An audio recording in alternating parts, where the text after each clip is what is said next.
Hey, this is Alex. Big payback for Smartest, and you're watching True School Sports. That's all I gotta say. Hey, what's going on? It's your boy BT, and I came here to talk some boxing with the thousands. True School Sports subscribers. What's going on, guys? Now, Curtis Stevens, he'll be fighting November 19th on the Andre Ward Sergey Kovalev undercard. He'll be taking on James De La Rosa. James De La Rosa, we've been hearing that name a lot. He was the guy that David Lemieux was supposed to fight.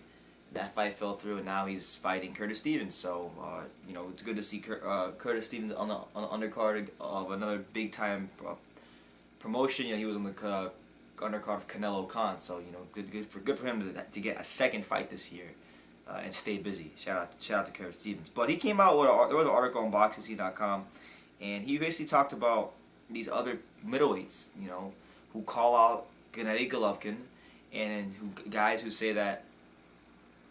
Guys who call him out and say they'll beat him and all this stuff, and then they find all these excuses not to fight him. And he had a simple message for them. So I'm going to read to you what Curtis Stevens had to say about this, because he fought Golovkin in 2013. Didn't have many options as some of these guys do now, but still he gets applauded for just taking the challenge and trying to prove himself against what was back then a up and coming. Fighter here in the USA. A lot of people didn't know much about Golovkin, so he's one of the few top middleweights who did take on Golovkin, so he gets credit for that. But here's what he said about fighters not wanting to fight Golovkin. He said, I quote, "I get a little frustrated at it because they call him out, and when they call him out, they try to make the fight, and it's always some other stuff that goes on, expletive, that goes on other than signing the contract. So it doesn't get me frustrated because I'm not the one fighting, but I know Golovkin gets pissed off. You say you want to fight, but then when the fight doesn't go, don't say you want to fight him. If you're not going to fight him, just don't talk trash because you got lips. If you're going to say if you're going to say that you're going to fight him, just sign the contract. Other than that, shut the F up." That's what he said. So there you have it, man. It really doesn't get any more blunt than that.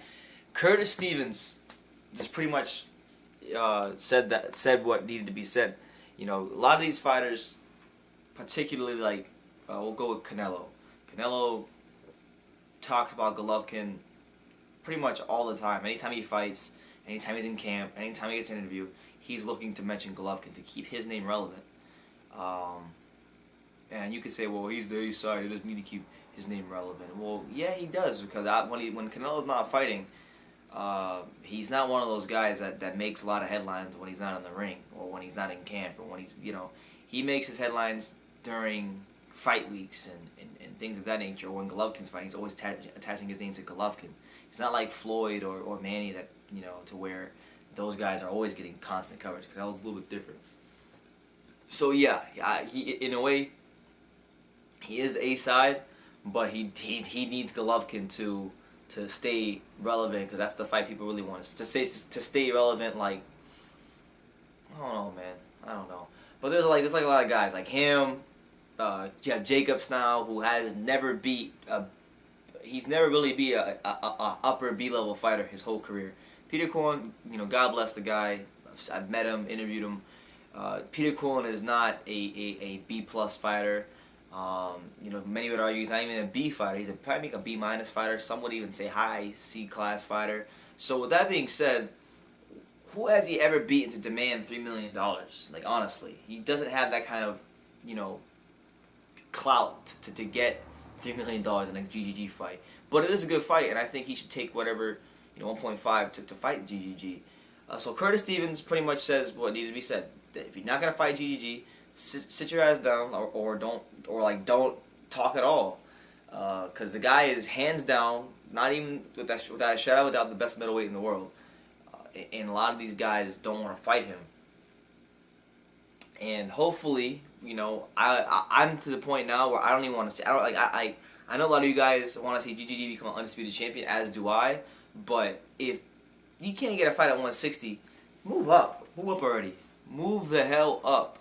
At this point, there's nobody in that weight class for GGG. That weight class is one of the weakest in boxing. Not even just talent, but just the way the mentality a lot of these guys, like Billy Joe Saunders, Jacobs, come on, man. Let's go up to 168. Let's fight a James DeGale. Let's fight a Badu Jack. I made the video on it. Let's fight a Jesse Hart who would take 250,000 to fight GGG. That'd be a good opponent for him. Let's do it, man. Like I don't want to see him at honestly. I'm to the point where I don't even want to see him at 160 anymore because I already know in my mind he's already the undisputed champion. I already know he's miles better than the competition. At this point, I just want to see him get the fights that I know he deserves, and to be honest, there's a higher percentage of those fights be happening at 168. So Curtis Stevens pretty much just says, if you're not trying to fight Gennady Golovkin, sit your ass on the bench and stop talking. But let me know what you guys think. What's the move for Golovkin? Should he stay at 160 or move up? I know a lot of you guys have expressed that you want him to move up.